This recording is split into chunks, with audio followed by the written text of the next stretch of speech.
Welcome to the eP2P Applications User Tutorial Guide. In this tutorial, the user will be guided on how to apply claim mileage.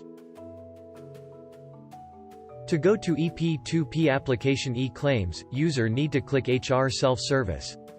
Then click on the e-claims. Click Claimable and click My Claims Mileage application to claim mileage claim.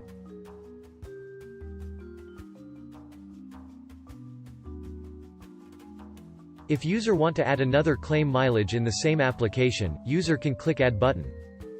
User need to fill in the required information as shown in the screen.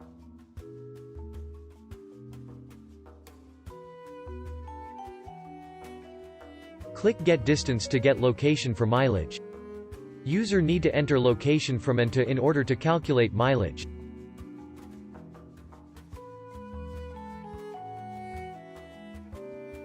Once done, click OK.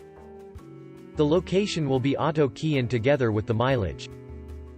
If the trip is round trip, user need to tick round trip checkbox. The mileage will be auto-calculate. Upon clicking the next button, the following screen will be displayed. Then click Next button. To confirm, user need to click the Finish button. A notification will appear once the application is successfully submitted. The request will then be forwarded to the superior for recommendation.